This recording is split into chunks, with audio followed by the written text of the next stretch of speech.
Traders, आप सबका स्वागत है फिर से हमारे यूट्यूब चैनल पे। आज की इस वीडियो में हम बात करने वाले हैं निफ्टी 50, बैंक निफ्टी और निफ्टी मिड कैप के बारे में।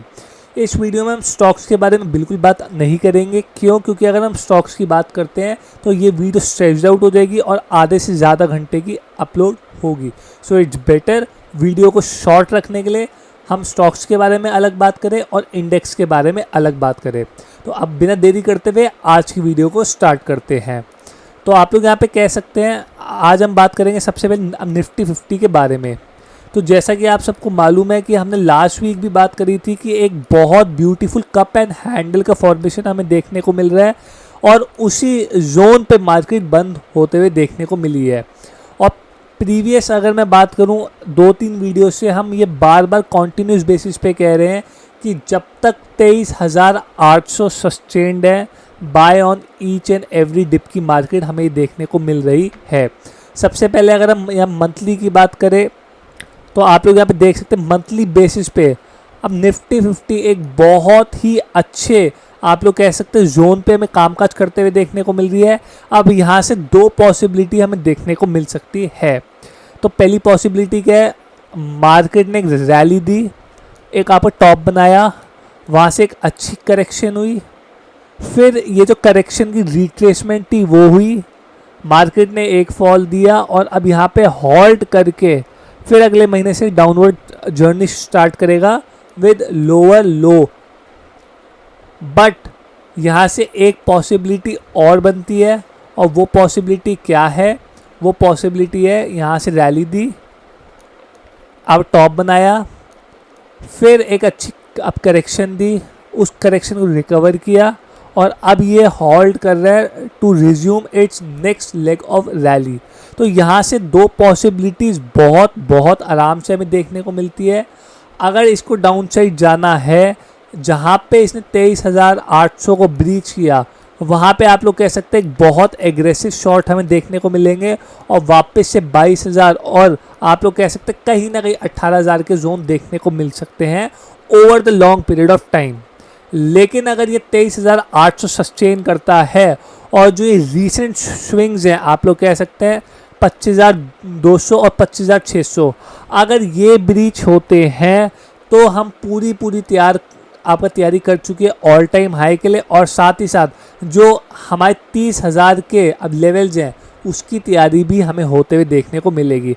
अब ये 30,000 के लेवल हमें कहाँ से देखने को मिले, तो अगर आप लोगों को याद हो जब हमने वीकली चार्ट के बारे में बात करी थी तो हमने कहा था कि जब कप एंड हैंडल बनता है तो जो उसके टारगेट्स होते हैं वो जो कप है वो कप हमें देखने को मिलता है। और आप लोग यहाँ पे देख सकते हैं ये कप का जो अब प्राइस आ रहा है वो आ रहा है 4,200। तो अगर मैं इसको ब्रेकआउट जोन से ऐड करूं जो कि नियरली 26,000 है तो आप लोग देख सकते हैं यहाँ पे हमें देखने को मिलेगा अराउंड 30,200। तो मैं एक अराउंड फिगर आप यहाँ पे लेके देख सकता हूँ कि 30,333 के जोन हमें बहुत आराम से देखने को मिल जाएंगे अगर ये हाइज जो 25,600 है और जो 25,200 है ये हाइज हमें निकलते हुए देखने को मिलते हैं। और अगर ऑन दी लोअर साइड 23,800 टूटता है तो फिर हमें 22,000 और 18,000 के जो पेंडिंग जोन्स है वो एक बारी को देखने को मिल जाएंगे। अब बात आती है कि ये तो हो गया लॉन्गर टाइम फ्रेम के हिसाब से। अगर मैं शॉर्टर टाइम फ्रेम के हिसाब से बात करूं, क्योंकि यहाँ पे बहुत ऐसे लोग हैं वो वीडियो देखते हैं जो कि डे ट्रेडर हैं या फिर आपका स्विंग ट्रेडिंग के हिसाब से कामकाज करते हैं। तो पहले थोड़ी मार्केट डिलीट कर दूं। तो आप लोग यहाँ पे देख सकते हैं मार्केट एक बहुत ही सीमित हमें दायरे में कामकाज करते हुए देखने को मिल रहा है। ऐसा क्यों? क्योंकि अगर आप लोग यहाँ पे देखेंगे एक ट्रेंड लाइन हमें देखने को मिल रही है और बहुत ब्यूटीफुल अब तरीके से सपोर्ट अब लेते हुए देखने को मिल रहा है।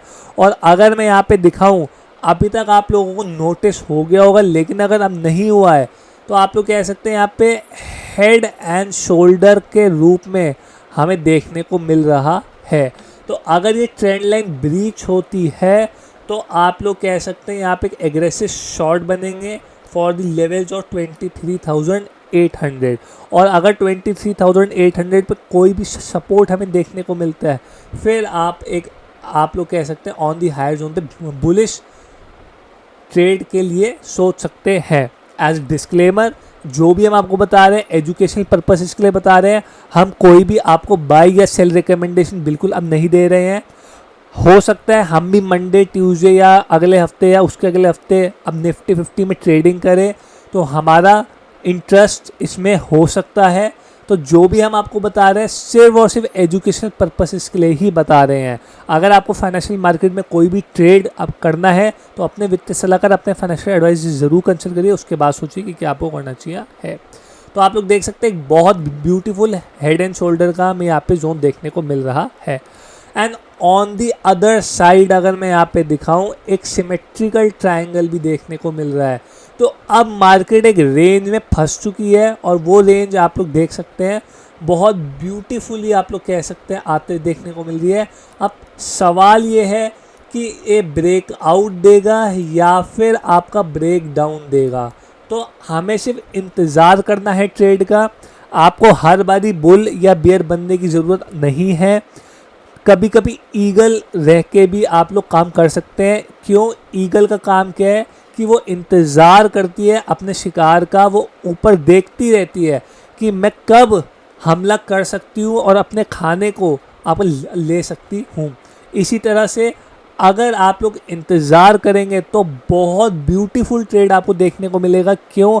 क्योंकि बहुत टाइम से, अगर मैं यहाँ पे बात करूँ इसके बाद से जनरली, हाँ इस जोन के बाद से जून मिड के बाद से मार्केट में कोई भी एक अच्छी खासी अपसाइड या डाउनसाइड हम नहीं दिखाई है। आप लोग देख सकते हैं सीमित दायरे में ये फंस के रह चुका है। तो अगर अब यहाँ से एक ब्रेकआउट या ब्रेकडाउन देखने को मिलेगा तो आप लोग कह सकते हैं एक बहुत ब्यूटीफुल रैली हमें देखने को मिल सकती है। अब सवाल ये है कि अगले 2-4 घंटे या 5 घंटे के हिसाब से हम क्या कर सकते हैं। तो अगर आप लोग डे ट्रेडर हैं या फिर आप लोग कह सकते पोजिशनल ट्रेडर हैं, तो अगर हम 15 मिनट के चार्ट पे चले तो सबसे पहला सपोर्ट हमें देखने को मिल रहा है आपका 24,600। अगर ये 24,600 ब्रीच करता है तो इमीडिएट बेसिस पे आपका 24,400 के जोन आपको देखने को मिल जाएंगे, जो कि 1-2 घंटे के अंदर हो सकता है मार्केट, क्योंकि जिस हिसाब से आजकल मार्केट सेल ऑफ करती है, एक एक कैंडल में आपको 150 पॉइंट रिकवर या फिर फॉल हो जाते हैं। तो आप लोग कह सकते हैं अगर यहाँ पे 24,600 टूटा तो 200 पॉइंट तक का जोन आपको देखने को मिलेगा और उसके बाद आपको देखना है कि क्या मार्केट यहाँ पे वापस से कंसोलिडेट होकर ब्रेकडाउन दे दिए। क्यों? क्योंकि अगर ये ब्रेकडाउन दिया फिर 24,000 और 23,800 के जोन बहुत प्यार से आपको 2-4 दिन के अंदर देखने को मिल जाएंगे। ऑन दी अदर हैंड अगर मार्केट यहाँ पे गैप अप खुलती है तो सबसे पहला जो जोन हमें देखने को मिलेगा वो होगा 24,850। जब तक 24,850 1 से 1.5 घंटा सस्टेन हम नहीं करता है तब तक आपको एवरी सेल ऑन रैली करना है। क्यों? क्योंकि 24,850 आप लोग देख सकते हैं बहुत बारी हमें यहाँ पे अटके हुए देखने को मिल रहा है। तो 24,850 24,820 ये बहुत अच्छा जोन है। ऑन दी अदर साइड अगर 24,850 820 के ऊपर ये ट्रेड करना शुरू करता है फिर इमीडिएट बेसिस आप 25,000 के जोन आपको देखने को मिल जाएंगे, 25,000 अब 20 के। और मान लीजिए ट्यूसडे वेडनेसडे को ये भी ऑन दी हायर साइड पे ब्रेक होते हुए देखने को मिलता है, फिर तो आपका 25,200 तक के जोन आपको देखने को मिल जाएंगे। तो हर 100-150 पॉइंट की रैली पे या डाउन साइड पे एक अच्छे खासे जोन जो हमें देखने को मिल रहे हैं। इस टाइम पे आपको सिर्फ और सिर्फ डे ट्रेडिंग का ही सोचना चाहिए। क्यों? क्योंकि पोजिशनल अगर आप सोच रहे हैं तो आप लोग यहाँ पे देख सकते हैं यहाँ पे रैली आई, फिर गैप डाउन खुल के एक सेल ऑफ आया, यहाँ पे आप लोग कह सकते हैं एक कंसोलिडेशन हुआ, फिर गैप डाउन खुल के फिर मार्केट ने रिकवर किया। यहाँ पे आप लोग देख सकते हैं मार्केट डे लो पे बंद हुआ, सबको उम्मीद थी कि अब तो ब्रेकडाउन आ चुका है, सब शॉर्ट करके गए, मार्केट गैप अप खुला और ऊपर आ गया। अगले दिन वापस से गैप अप खुला, हायर जोन पे आया और आपका कंसोलिडेट होकर डे हाई पे बंद हुआ। अगले दिन सेल ऑफ आया और आप लोग कह सकते हैं तो मार्केट आज की डेट पे बहुत ज़्यादा वोलेटाइल है। पोजिशनल वन वे साइड हमें मोमेंटम नहीं देखने को मिल रहा है। तो इट्स बेटर कि आप लोग डे ट्रेडिंग या एक दिन की ट्रेडिंग के हिसाब से with proper stop loss and risk management के हिसाब से ट्रेड ले सकते हैं। तो ये तो बात हो गई अब निफ्टी 50 की।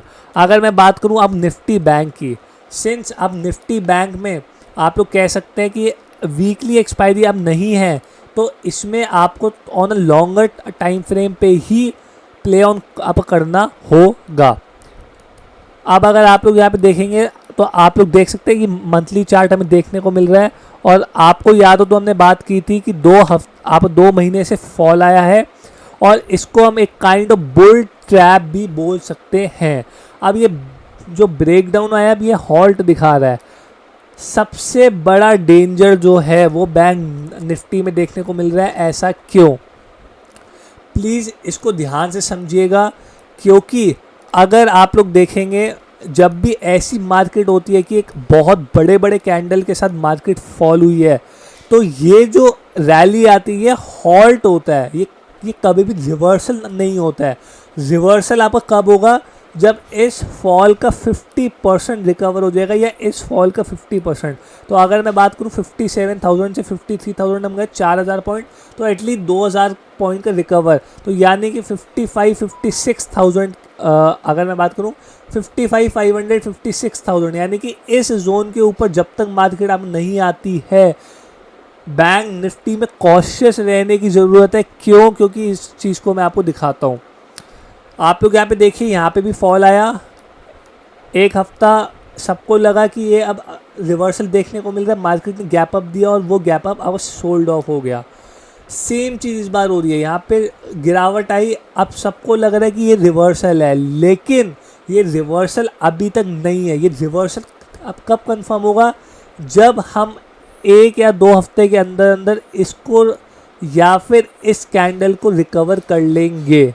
अगर इस कैंडल को रिकवर नहीं कर पाते और अगली कैंडल भी ऐसे छोटी बनती है, मान लीजिए अगले हफ्ते भी ग्रीन कैंडल बनती है, तो फिर मैं कहूँगा कि हो सकता है उसके नेक्स्ट वीक में हमें एक बहुत बड़ी फॉल देखने को मिल जाए और मार्केट कुछ ऐसे लोअर टॉप लोअर बॉटम बनाते हुए बैंक निफ्टी में नीचे आके 50,000 के जोन हमें दिखा दे। तो मैं बैंक निफ्टी में एक्सट्रीमली कॉशियस रहूँगा। मेरे को चार्ट देख के लग रहा है कि market in terms of bank Nifty में एक बहुत बड़ी वीकनेस हमें देखने को मिल सकती है। जब तक ये 53,600 आपका सस्टेन है, जब तक 53,600 सस्टेन है, तब तक आप लोग कह सकते हैं कि छोटी छोटी रैली में पार्टिसिपेट कर सकते हैं। लेकिन ब्रॉडर टर्म्स में जब तक ये 55,000 रिकवर ना हो जाए, सेल ऑन एवरी रैली, हमें ये चीज़ देखने को मिलेगी। तो ब्रॉडर टाइम फ्रेम में सेल ऑन रैली 1-1.5 घंटे के हिसाब से, 2 घंटे के हिसाब से एक बारी को आप लोग रैली में पार्टिसिपेट कर सकते हैं विद प्रॉपर स्टॉप लॉस। लेकिन 53,600 जहाँ ब्रीच हुआ, आराम से आपको 1,500 से लेकर 2,500 पॉइंट का फॉल बहुत बहुत ईजी एंड बहुत प्यारे रूप में देखने को मिल जाएगा। तो 53,600 से अगर मैं बात करूँ 1,500 पॉइंट, तो नियरली 52,000 के रूप में हमें देखने को मिल सकता है, जो कि आप लोग कह सकते हैं एक गैप का सपोर्ट भी हमें देखने को मिल रहा है। तो बैंक निफ्टी में आपको कॉशियस होकर काम करना है। अब अगर हम बात करें आप निफ्टी मिड कैप, तो उसमें भी कोई ज़्यादा खास हमें देखने को नहीं मिल रहा है। सेम सिनेरियो में देखने को मिल रहा है। अब cup and handle, I guess हमने पिछली बार अब 150 स्टॉक्स की बात की थी। हाँ, आप लोग देख सकते हैं inverse head and shoulder, same pattern. जब तक ये रीसेंट लोज को सस्टेन कर रहा है, बाय ऑन एवरी डिप। अगर ये वाले जोन 22,000 ब्रीच हो जाते हैं तो हायर साइड देखने को मिलेगा, और अगर आपका 20,700 800 ब्रीच हो जाते हैं तो लोअर साइड आपको देखने को मिल सकता है। तो ये बात हो गई सारे इंडाइसिस की। एक इंडेक्स जो हमें बहुत बहुत अच्छा, और आप लोग कह सकते हैं हम इसमें एज ए ETF के रूप में एक्यूमुलेट कर रहे हैं, वो है आपका निफ्टी FMCG।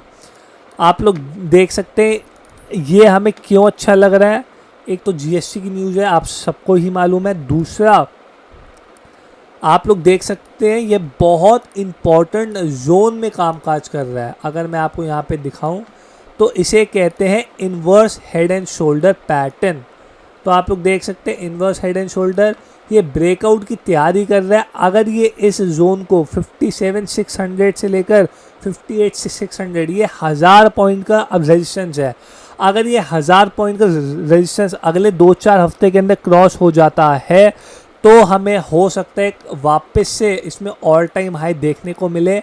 और एक रीज़न और है, अगर मैं आपको यहाँ दिखाऊं तो आप लोग देख सकते हैं जब आपका FMCG ने एक बहुत अच्छी अपसाइड हमें दिखाई, उस अपसाइड के बाद एक बहुत ब्यूटीफुल 20% की करेक्शन हमें देखने को मिली।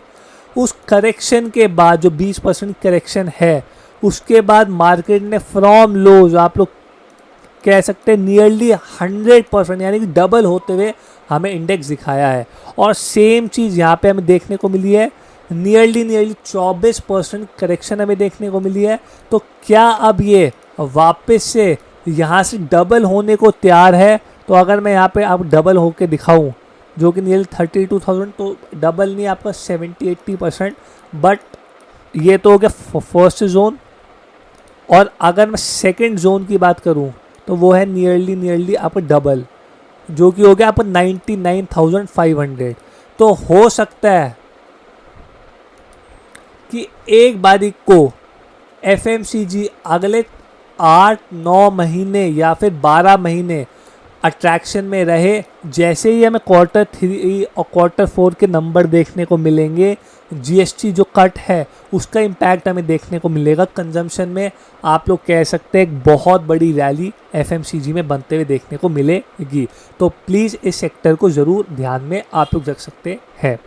अगली वीडियो में हम स्टॉक्स की बात करेंगे। आज के लिए इतना ही। आई होप आप सबको ये वीडियो अच्छी लगी हो। अगर आपको वीडियो अच्छी लगी हो आप लाइक करें, कमेंट करें, सब्सक्राइब करें, हमारे चैनल को शेयर करना ना भूलिएगा।